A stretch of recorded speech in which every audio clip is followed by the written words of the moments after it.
is my wish and hope that the step we are taking forward will not lead to several steps backward. What do I mean by this is that part of the maladies that has affected the conference, the structure of this country in a way has been resolved to some extent. Now we have state police. Now we have an opportunity for states to make their laws, because everywhere in the world there are peculiarities. Even if you say you are one country, there are peculiar situations in one state. But the creation of the state police is still how would I call it now? It's still being debated. Being debated, and that will depend on the approval of the National Assembly. That's where I'm coming from. Okay. And a lot of other issues, like Lagos has been a port issue, that derivation formula as a result. Creation of additional states. Additional states, then local government's autonomy, not in the covers of the federal government. A lot of things have been achieved.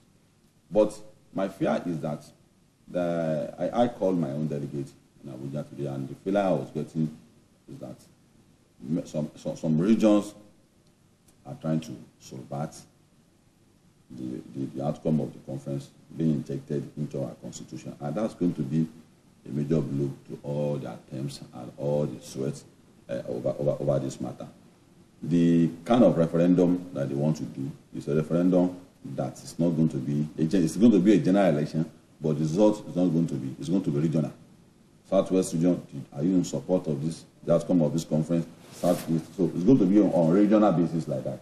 So if there are one or two regions that is not in support, that automatically negates its existence within Nigeria, and that's what concerns me. Particularly the area the objection is coming from. The objection is coming majorly from the North today against the outcome of the conference. And in contradiction, the Northerners are the one accusing Jonathan of misusing power over them, doing all sorts of things, because Jonathan has so much power. The President of Nigeria has so much power that has been given to him in the Constitution. And we are making an attempt to diffuse that power in the center, to remove all the powers in the center that has been creating blocks to the progress of this country. And they are opposing it. So, to answer I think I've answered your question to some extent. In rounding up, I will call on Nigerians to say that there's so much restructuring of Nigeria that all of us have been canvassing for, that we have been sacrificed a lot for. This is a step towards it, and Nigerians should start advocacy to rally around the outcome of this conference so that it can be taken and accepted at the referendum. Okay, Fola, as a young Nigerian, do you see this constitutional conference, after months of deliberation and so on and so forth, do you see the conference giving before you a bright future? Objectively, no. And it confirms my initial fears that it's what you can call a Greek gift from the president. First, we know that it was ill-timed. And second, the time, apart from being ill-timed, the motive is also questionable. We are still in doubt, but there are strong indications that the president wants to recontest. So I believe that one of the things he would point out while campaigning is that he has given the people a platform to speak. And that because they had the national conference, that's one of the great things that he did. Not minding the selection process. Not minding the selection process and the content of the national conference. Don't forget that there is still debate on full control of resource from South-South. Yeah. They're still advocating that they want total control on the oil revenues. Now, when they take total control on the oil revenues, what happens to the other revenues from Southwest, from Northeast, North Central, Northwest, that they are also benefiting from? Are they going to say that they are not benefiting from the resources from every other part of the country and that other parts of the country are benefiting absolutely from theirs? It's not objective. If, as at this stage, we're still having an argument, and initially I said so, I think the last time I was here, that what exactly do we need the national conference for? The president has the largest cabinet, if not in the world, but at least in Africa. His cabinet is bigger than that of US and bigger than that of the UK. He has special advisor, which already has what they call the federal character. So if we have people represented, well represented in his cabinet, why do we need to all come together and talk again? Everything we're talking about there are everyday common problems. Do you need to call a committee to see that people are not well fed? So I don't think that it has achieved much, especially going by. I'm glad he said that we took one step forward. And immediately he said one step forward. I was going to say it was 10 steps backward. And thank God he mentioned it. That's exactly what we are coming to. Don't forget, it's going to be subjected to a referendum, which has not even been agreed upon. The House will still debate whether it should go for a referendum or not. So instead of the House deliberating on more important issues, we're actually going to be deliberating on what should have been cleared. What happened to the allowances? Right from the beginning. From the beginning. What happened to the allowances that all these people have gotten? Each person got 4 million naira. How many people were in that conference? About 300 people or more? 409 something. Multiplied by 4 million naira for 3 months. So we spent billions that could have built a private university. Or a refinery. Or a refinery. Talking about what we have not even agreed upon. So we just wasted time doing nothing. We wasted time and resources, and then look at the way it even went. There were so many people who had issues with the personality of the chairpersons. Look at what some people did to Kutigi during the conference. And then there were times when, somebody's spouse died or this person died, and then those ones delayed the conference process. So we wasted so much time. And to think about the fact that the person who was even presiding over the conference was not even respected by everyone present in the conference. So what are we talking about? Okay, is that a reflection of the age group or the kind of people that we have at the conference? Not necessarily the reflection of the age group. I think it also comes back to the issue of trust. As Nigerians, we still don't trust ourselves. And we must reckon with that fact. You find somebody who says, this guy, the way I'm seeing his face, I'm not sure I can trust him. So either ethnic, and honestly we must say there's still the issue of ethnic trust. So we still don't trust ourselves that much. And that is still there. It's still one of the major issues that we have. Because if we trust ourselves that much, we won't be saying the next president should be a Northern president, or a Yoruba president, or an Hausa president, or Igbo president. And then the Ijaws are referring to themselves as the minority. And somebody is saying, we don't know when next we're going to get there again. So this one that we are there, we must go another 4 years. It's not about the issue of ethnicity. It's about the deliverables. And we got carried away by sentiments in the last election, which again came to the issue of trust. The Muslims don't trust the Christians don't trust the Muslims. So it has to be a Christian that wins, or it has to be a Muslim that wins. It's a Christian we trust, it's the Muslim we trust. So there's still issue of the religious trust, the ethnic trust, and the regional trust. If we don't settle all of those issues, we're still wasting our time. Razak, do you see this conference solving all of those problems that Fola mentioned? Well, Fola amazes me because people don't longer talk about whether we need conference or not. It's about one of the only person that have said it at the same time. He mentioned several issues. How do you build trust? It doesn't fall from the heaven. You construct, you build trust. And if ethnic groups don't trust each other, what do?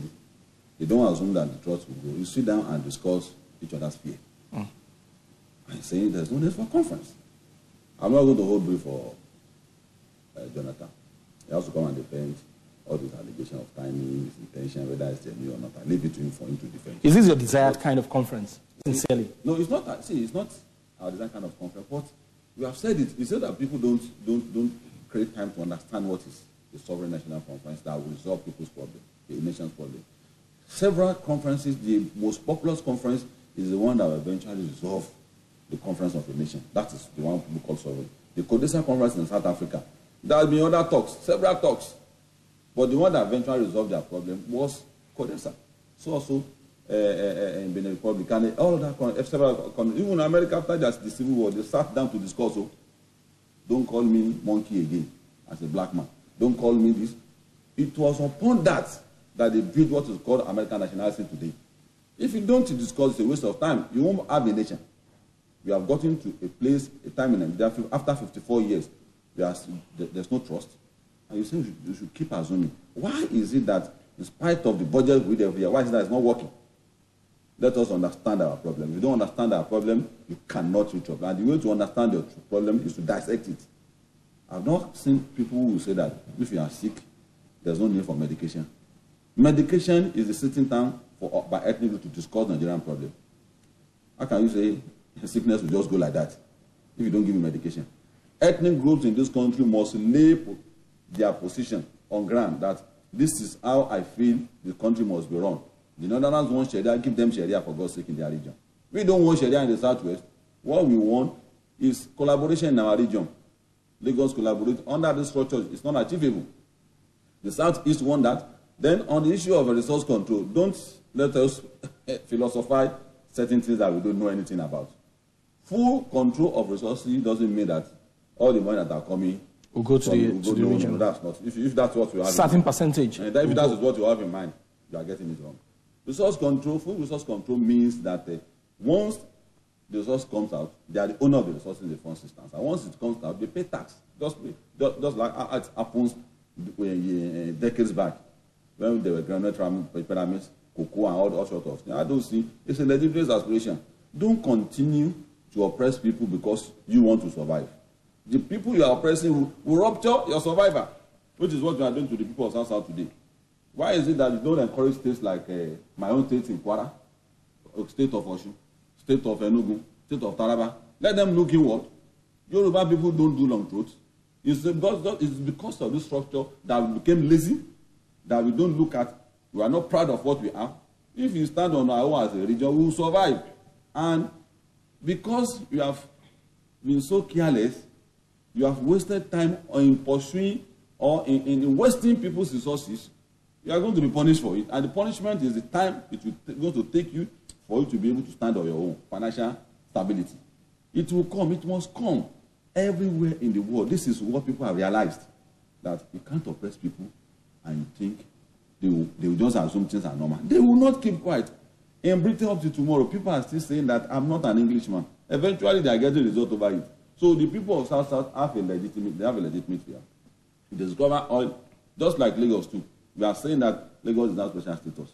17 million people, twice the population of Israel, and of several other countries in the world. Why won't you recognize the fact that it must be paid attention to? A UN report said that there are three most cosmopolitan cities in Africa: Johannesburg, Cairo, and Lagos. That the one that survived in a very peculiar way, that amazes the United Nations, is Lagos, because it's got nothing from the federal government. Federal government is taken out of it. And you are saying that I should not require people like us, canvas for Lagos to be given special status. It's part of what we took to Abuja. So all this speculation has to resolve. Let me tell you, the reason why there's no good governance in this country is not because God hated Nigeria. It's because we are not organized. I'm saying that there are duplications in Nigeria, and you are saying that there's no need for us to restructure Nigeria. There are duplications. You have 36 Commissioner of Agriculture. You have Minister of Agriculture. He also mentioned duplication. You say there's a renewal conference. If you have to resolve all those things, people must come up with proposals. This is my own dream of Nigeria. If you don't do that, do we need a conference to know that this is wrong? You need a conference to resolve it. You need a conference. Isn't it obvious? You need a conference to resolve it. Why it took us 54 years for us to be able to offer solutions to many of us? Why is it that it's part of the every budget for security and defense? People's armed snatches, a lot of things are still going on. It's the way we run our security system. There must be state police. Each state have their own peculiarity. And before, people who are not happy about state police. The problem of security is not even state police. People will benefit from this discussion. The security challenges in this country is because of the kind of structure we run. In America, they don't run, which is used as a model all the time. Britain, which is used as a model all the time. The Prime Minister of Britain commented that time and said that if they run their own country the way they run Nigeria, they will do banjo on Britain one day. So what are you now saying? That we should not see that? And to resolve this problem it requires fundamental decisions to take. It's beyond the people in power to take such decisions, because the stakeholders, or the original owners of this country, are not NLC, they are not NBA, they are not anybody. The original owners of this country are the Joe people. They are the Yoruba people. They are the Hausa people. And everywhere in this world, even if you want to get your food, the first receipt you get is the receipt of Omunile. So it follows that if you want to do anything fundamental in this country, if you want to decision that's going to shape our future, Starts We from the must source. resort back to the original owner, who are the ethnic group. And because ignorance pervades in this country so much that people say that how can we gather 500 or something ethnic group for short discourse? If you don't understand issues, you should do findings. India is twice the population of Africa. How do they run their life? Is it that God created us for do? Is it that God said that we should not survive? It's just because we are not looking in the right direction. Okay. This man, for me, President Jonathan, he has performed woefully as a president. But on this conference, I'm on his side. Jonathan's don't understand what is called sovereign national conference. Not minding what comes out of it at the end 99% of the of day. the people in government don't understand what is called sovereign national conference.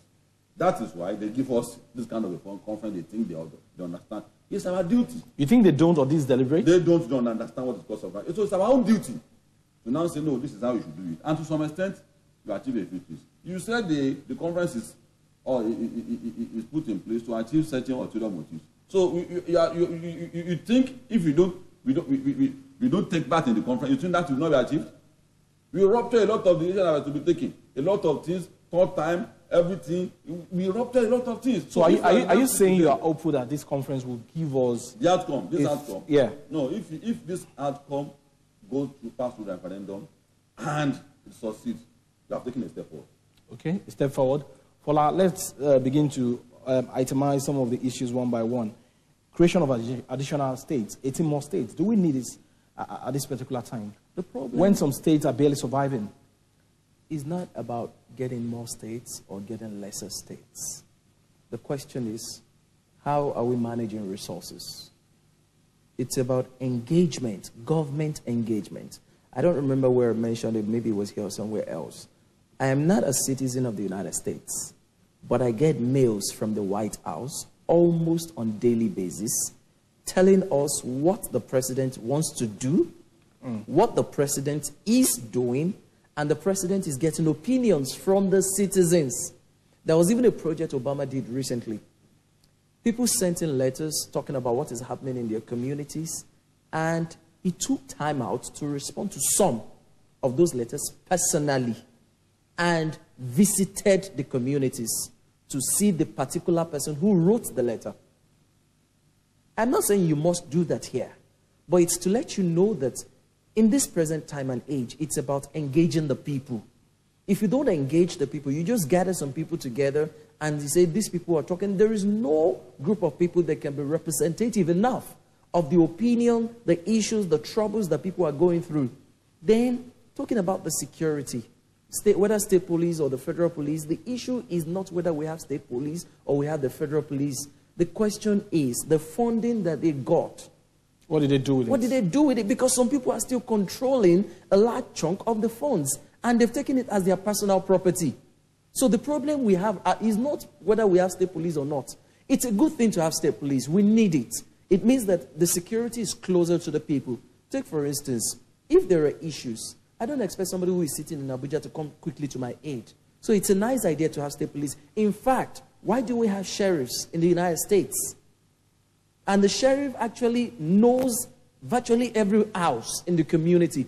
Mention somebody's names, he knows the person, he knows the person's house, he knows the person's parents or even grandparents. So we need to get to that level of security. But before we can get there, we should understand that the problem really is not about duplicating the levels of security. It's about what are we actually doing. Nobody is being held responsible for the resources going out. And it keeps going out. Why are we pouring out water and we are not asking ourselves where the water is going to? And all of a sudden we say there is flood at our backyard. So let's come back to who and who have been responsible for the resources in the past. Let's hold them accountable. It would be a nice idea to create more states.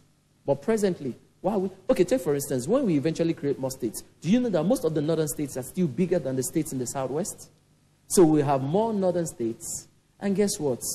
Currently, we have more northerners in the government, in top echelons, the most powerful positions. But go to the north and see what the people are suffering. There is so much money in the north, and there is so much poverty compared to what we call poverty in southwest. Why is that happening? Because one man enters politics, makes all the money, and you know what they do? He just has a lot of people around him that eat in his house on a daily basis, and nobody asks him any question anymore.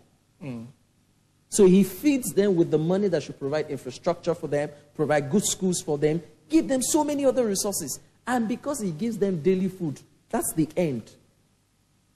And we saw that, unfortunately, in Ekiti as well. So we need to go beyond just create more states. It will be nice. America has 52 states. We only have 36. So if you add 18 to 36, where do we get to? Probably should a little above 52 or thereabout, or do we even get to 52? So it's not even how many. 54, just a little above what the United States has. So we don't have a problem with more states. What we should focus on, and what I was thinking of really is, why can't we get to that level where before you issue out a contract, as you are giving out the contract, you invite the EFCC. So as you are signing the contract, you are already signing also for the penalty for defaults.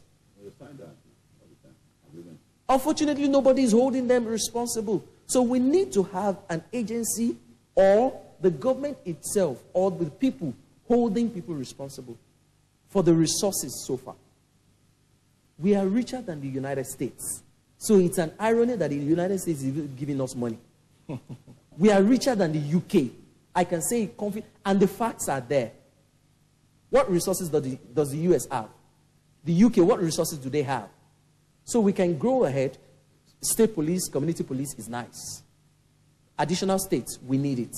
And you know why we even need the additional states? Those who are advocating additional states, it's not just to have additional states. They want the government closer to the people. Well, we have local governments. Unfortunately, the local governments that we have had. Okay, do you know your local government chairman?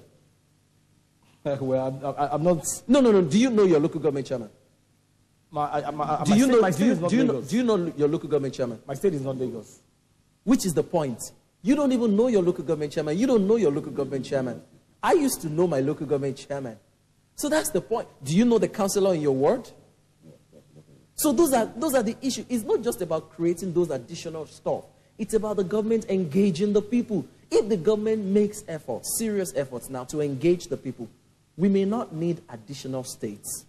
And we may still need, but ultimately we will still not have solved the real problem, which is to actually engage the people. Okay, what's your own take on the creation of additional states? We don't need any more states. Yeah. That's what I'm saying, that do we really want to solve our problem or not? Those are one of the things we're going to ask him to advocate for in that place. And a few of our people in the Southwest and the other places, which amazes me. We must control our resources. By the time state is compelled to control its own resources, that there's no money coming from the center again. Nobody will advocate for more state again. But now, people will continue to ask for more states as long as the cake is at the center. That national cake from the center. That's why I'm of the opinion that you can't continue to plunder the oil money from South-South. If they plunder it themselves, that's their business. At least we'll have a result for what I did in the Southwest. People still talk about it tomorrow. Then people that from marriage will ask their own leader, what have you done with our own money when we operated a regional system of government? So if we control our resources, the whole question of state creation, in fact, the outcome of the conference is good because they said state creates its own local government now. So if they give you your local government allocation, if you like, you can have 500 local governments in your own state. That's nobody's problem.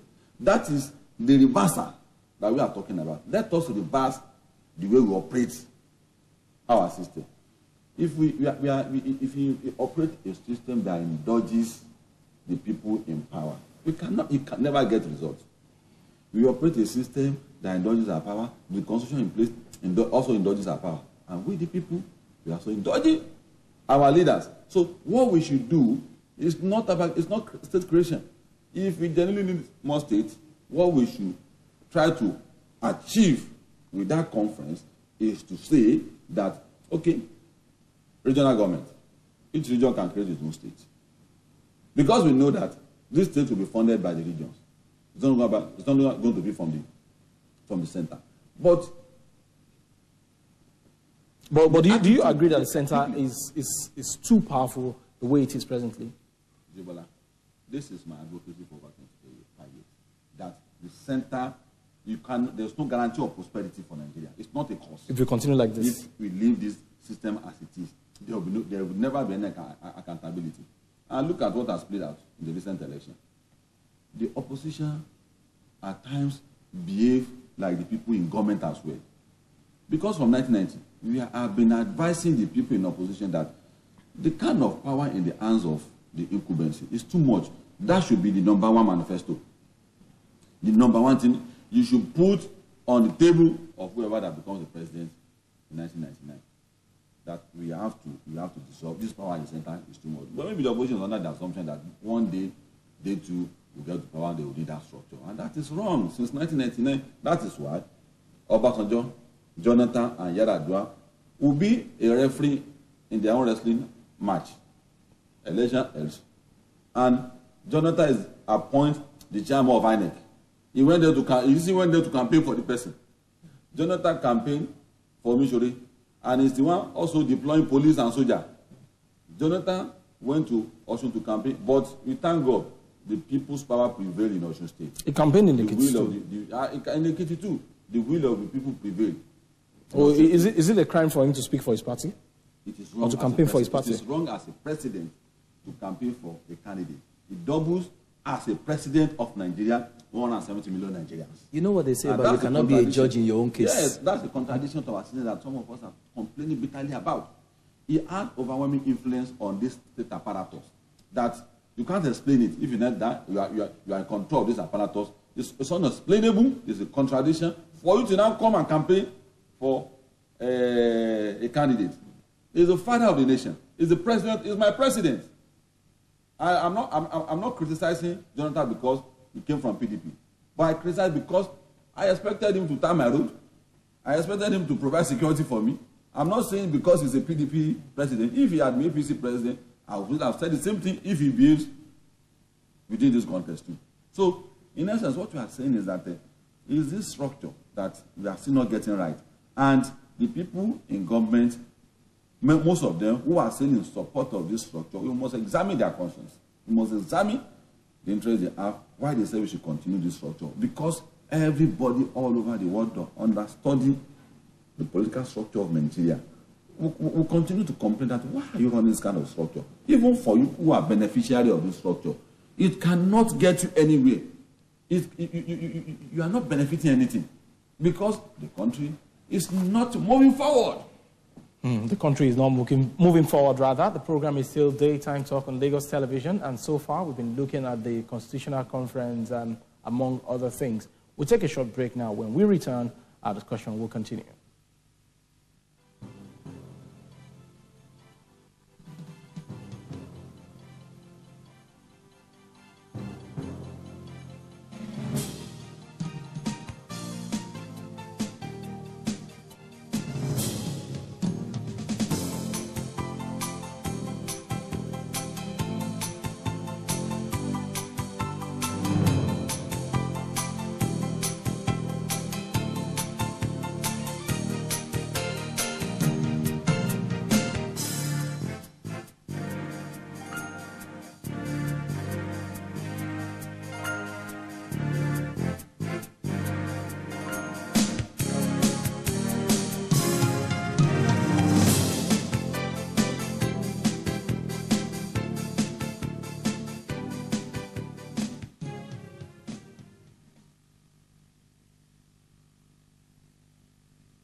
Olubukola Obafemi is a 39-year-old lawyer who is currently living in pain.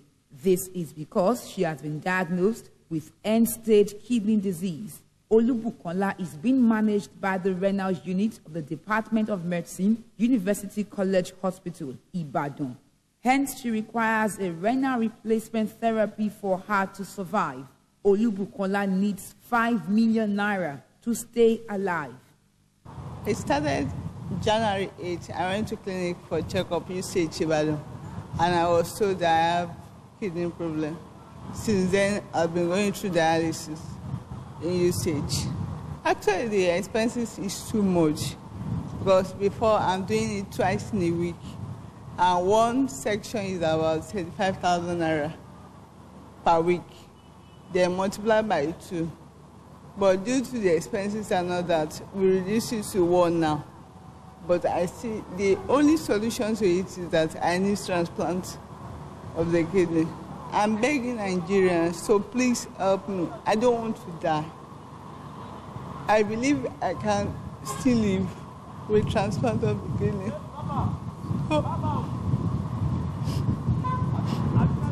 No amount is too small. Please come to Olubukola Obafemi's aid.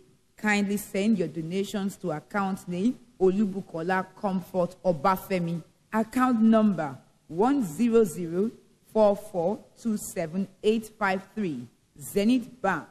Thank you for your support.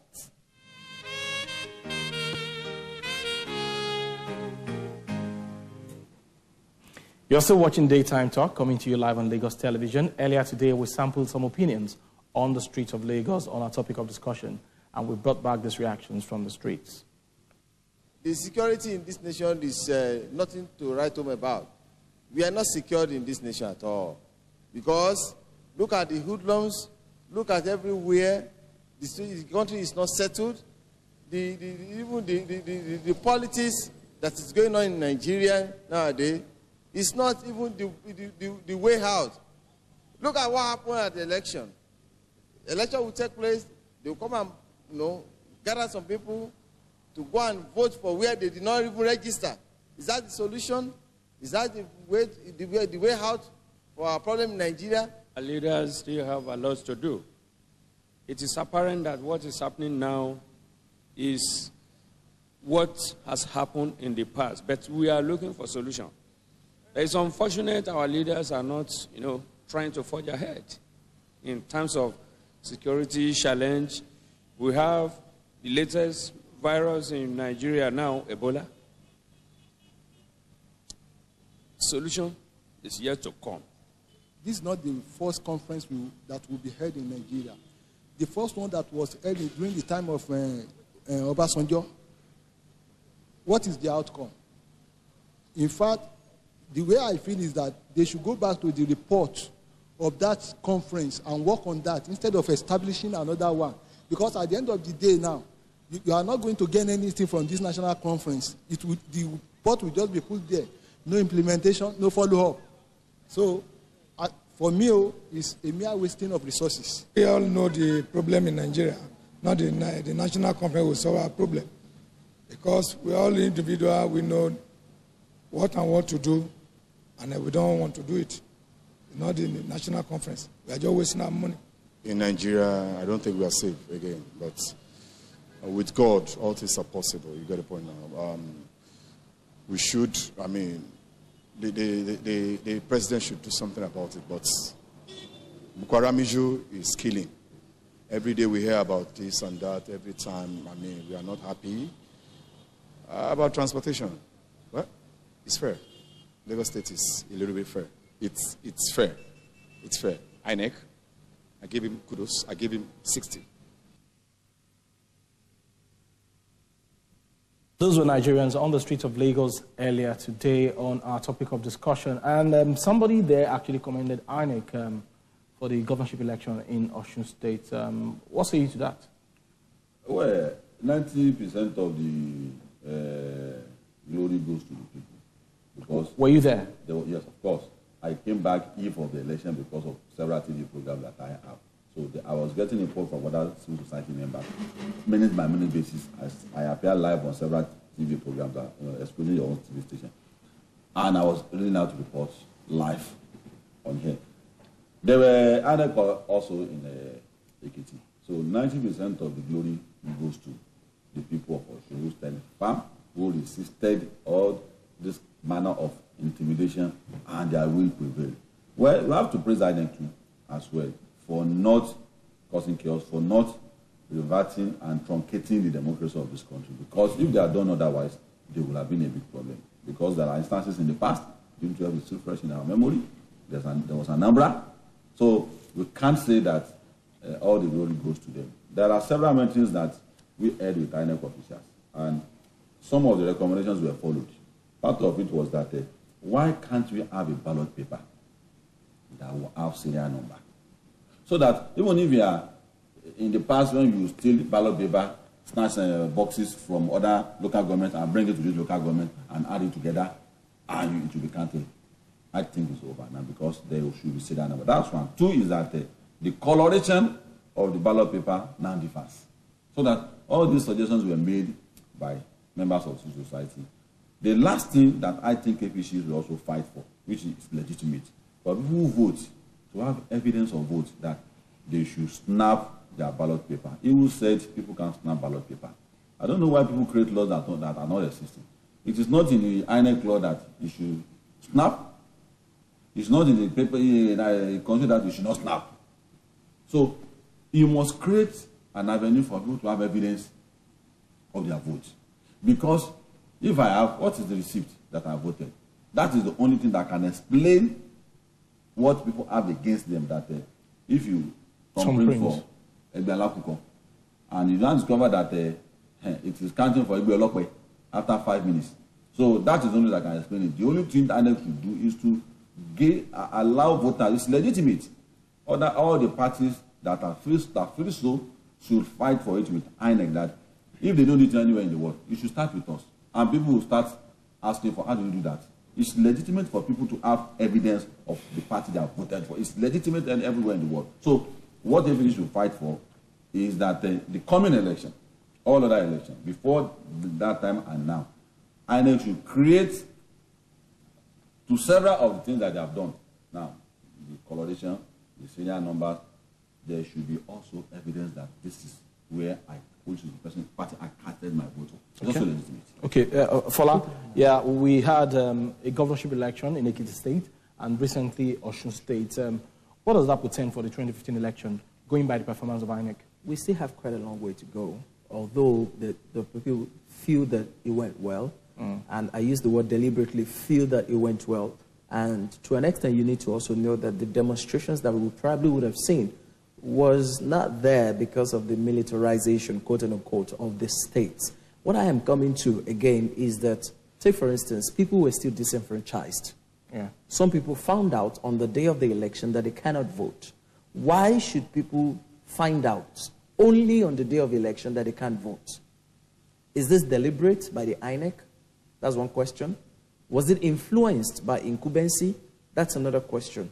The other is, if they got their voter's card before the day of election, why couldn't they find out before the day of election that there were issues and that if you don't resolve them, you may not be able to vote on the day of election? So I think that towards 2015, they need to work on those things. Don't let people get to the polling units before finding out that they can't vote for whatever reason it is. Let's put the structure in place such that people know before the day of election that there is an issue that you have, maybe with your voter's card, registration, address, whatever it is. Let's resolve it so that everybody can vote. If not, we will still have people shouting that they were disenfranchised. The other part, elections in advanced countries, you don't need to put a restriction on movements. Yeah. So why can't we move to that level where voting goes on without restricting movements? It's because we're also not perfecting the voting system yet. That's why we have security concerns, thinking that some people, a lot of people have moved past the system we are trying to perfect. I mean, electronic voting is the in thing, and we are still trying to perfect paper voting. I agree that we need to take it step by step, but let's not be satisfied with what the world has gone beyond, because we're years behind the entire world right now. So I am looking forward to that time where if you want to go and vote, you can go and vote. If I have business to do, I can go and take care of my business, especially if I have voted. Maybe my voting takes about 30 minutes.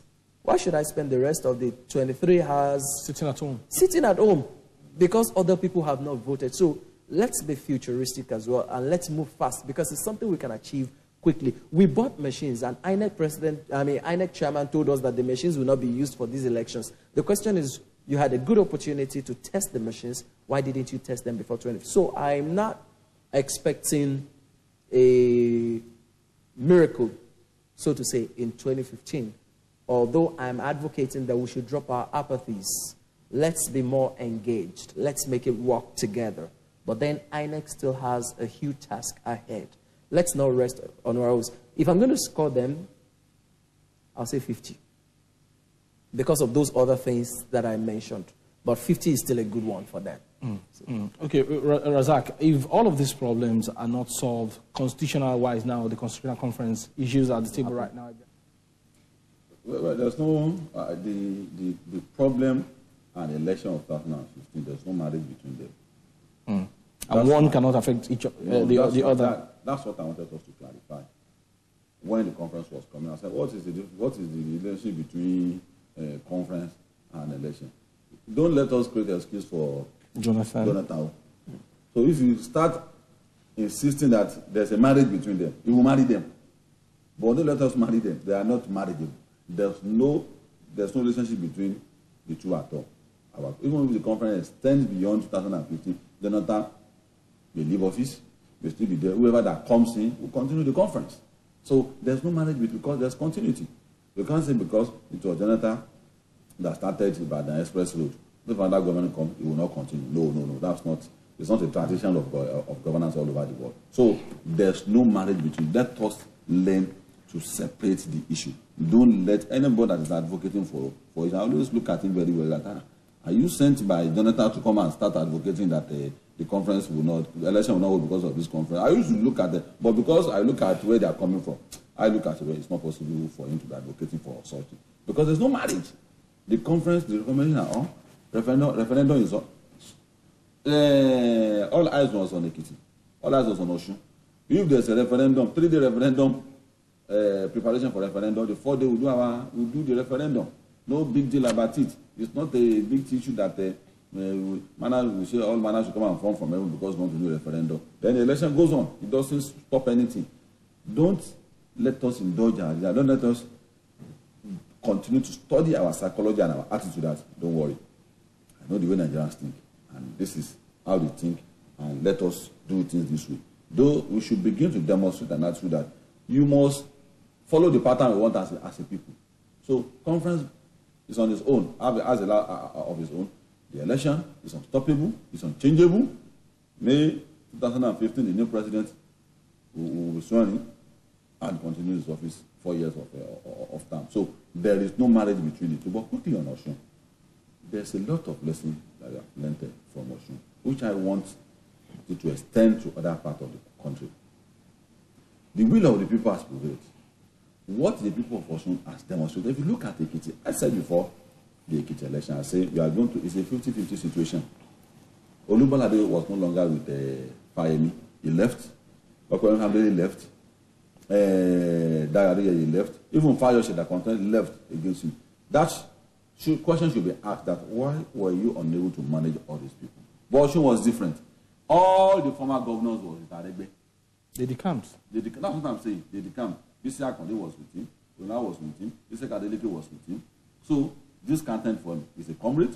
The people loves him. He performed. So I said in content and character, they are not the same thing. So where I'm coming to was that if you are so convinced about your leader that he has done very well, what the people of Osun has demonstrated should be what we should be doing in the coming election of 2015. So that I'm married to the question we have asked, that what we have done in Osun, the people have done in Osun, should be what Nigerians should demonstrate in the election that is coming. And how do you demonstrate that? We have to begin to look at the manifesto of all the parties. Who are the parties that are committed to the structuring of this country? Are their manifestos, are they different? That's what we should be demanding. That's what we should be demanding. As people, do we have a say? Because some things happen. That's what people have a semblance of support. Not a semblance of okay, so something happened in Ekiti, and it happened in Osun, stomach infrastructure. People have sold their rights. See, so you get the kind of leaders that you deserve. The blame on the Osun election, or on the Ekiti election, spreads across. The only structure I'm going to isolate is the leaders of Ekiti. The leaders don't have any problem, have any blame on Ekiti. But on Ekiti, I blame the governor of Ekiti. I'm not talking about the leaders now. I'm talking about the people. That's why I'm coming to. I blame the governor of Ekiti. I blame the people of Ekiti. I blame the government apparatus that harass the people on the eve of election. So a lot of people have to be blamed on Ekiti. But I give kudos to the people of Osun.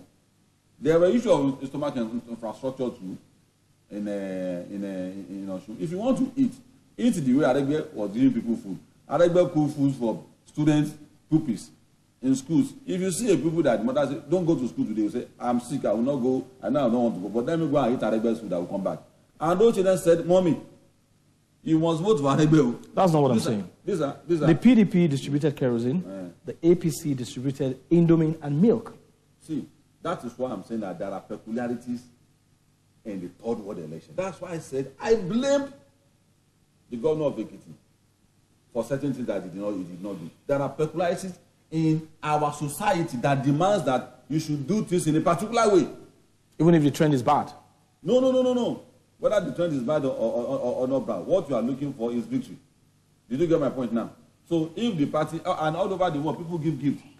Bush attested to the fact that President Obama gave out a lot of gifts for his election. Okay. He gave it another way. In our own society, there are ways we also do it again. Aregbe performed.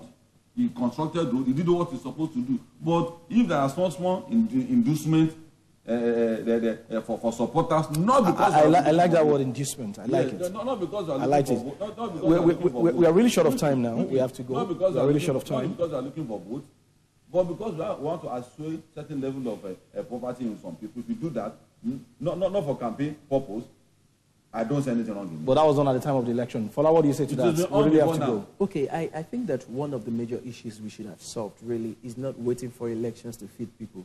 Whether we like it or not, the government also has a responsibility to feed people. In advanced world, there's what they call food stamps. And why do you have food stamps? Those who can afford to feed, those who can afford to pay their bills, they go to the government pays for their groceries and so many other things that they need. So it is right for the government. So it is right for the government to feed the people, but not to wait till election time to affect them. That's the major problem I had. Not feeding them is not the issue, but waiting till election time is the major problem. So it's important to actually feed the people. Okay. All right. Thank you, gentlemen, for coming on the program today. I've been speaking with Razak Olokoba and Fola Adelesi on the state of the nation so far on the program. Well, we pray Nigeria will get better. My name is Ajibola Ojashola. Thank you very much for watching the program today. Join us again at 1 p.m. tomorrow for another edition of the program. See you then.